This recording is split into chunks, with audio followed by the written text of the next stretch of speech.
আসসালামু আলাইকুম। আলাইকুম সালাম রাহমাতুল্লাহ। সবাই কেমন আছেন? আজকে আপনাদেরকে এক ভয়ঙ্কর কবিরাজের কাছে নিয়ে যাব।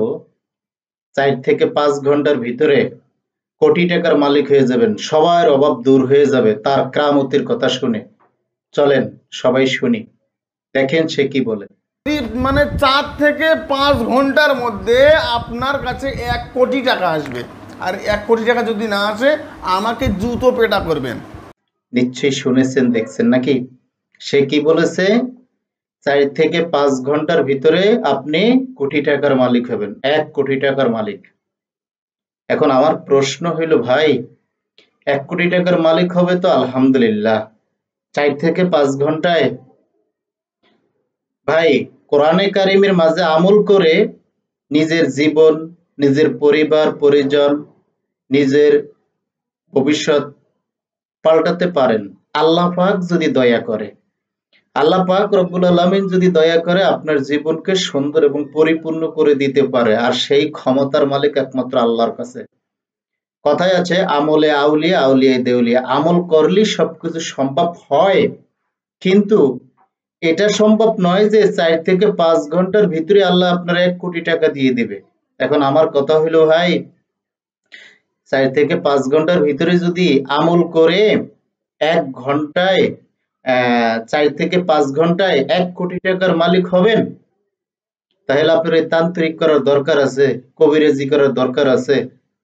আপনি সেই আমলটা করেন না। আমল করে ৪ থেকে ৫ ঘন্টা আপনি কোটি টাকার মালিক হয়ে যাবেন।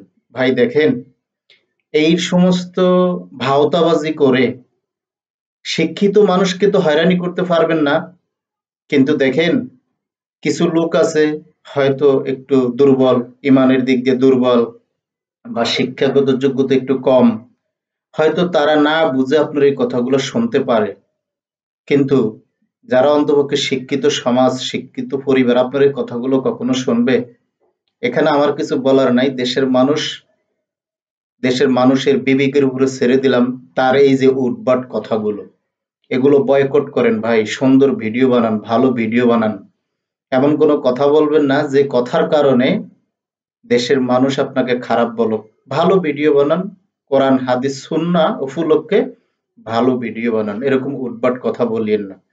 দেশের মানুষ, ভাই ও বোনেরা, আপনারা দেখেন যে সালাম দিছে, সালামের শেষ পর্যন্ত একটু শুনেন সে কেমন করে কথা বলতেছে।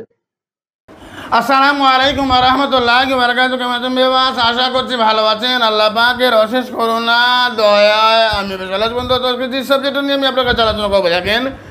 নিশ্চয়ই আপনারা শুনছেন।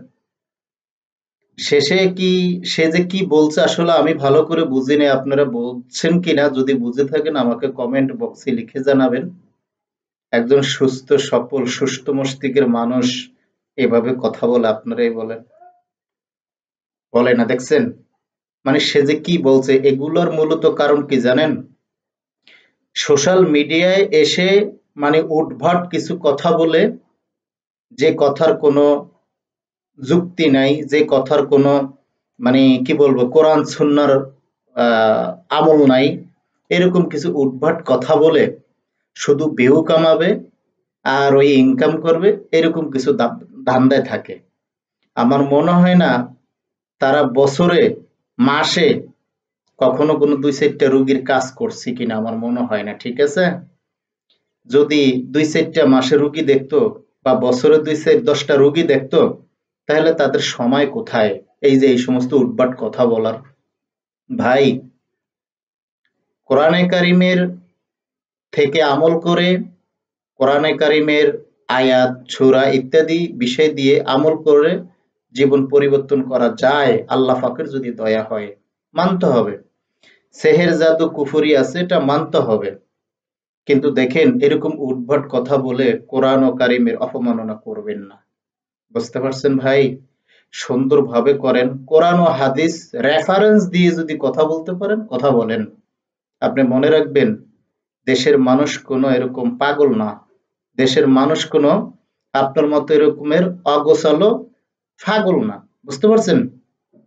কথা বলবেন যে কথার মাঝে একটা মাপকাঠি থাকে। হ্যাঁ, শার্টের একটা বোতাম লাগাইছেন, মাইক্রোফোন লাগাইছেন যে আপনার বুক পুরোটা দেখা যায়, সেখানে চিন্তা করে দেখেন শরীয়তের বরখলাপ। বুঝতে পারছেন? শরীয়তের বরখলাপ। ভালো করে কোরআন হাদিস পড়ে সুন্দরভাবে রুকিয়ার বিষয় নিয়ে আলাপ আলোচনা করেন। দেশের মানুষ হুমড়ি খেয়ে দেখবে, শুনবে। ভাই, আমার মাধ্যমে যদি কারো উপকার হয়, তাহলে আমি মানুষের পিছে পিছে ঘুরতে হবে? হবে না। মানুষ আমার পিছে ঘুরবে। আর আমার লক্ষ্য থাকবে, আমার রুকিয়াগুলা এমনভাবে হতে হবে কোরআন এবং হাদিস থেকে, কোরআন হাদিস থেকে এবং নবীর সুন্নাহ থেকে। তাহলে মানুষ সত্যর সাথে মিল করে আমার সাথে কথা বলবে। বুঝতে পারছেন? এরকমের উদ্ভট কথা বলবেন না। এরকম উদ্ভট কথা বলে নিজের সম্মানও নষ্ট করবেন না। আপনার এই ভিডিও যারা দেখতেছে তারাও দেখা গেছে কাজ কাম ছাইরা আপনার এই যে 1 কোটি টাকার মালিক হয়ে যাবে, এগুলোর পিছনে পিছনে ঘুরবে। যত উদ্ভট কথাবার্তি, এগুলা পরিহার করেন।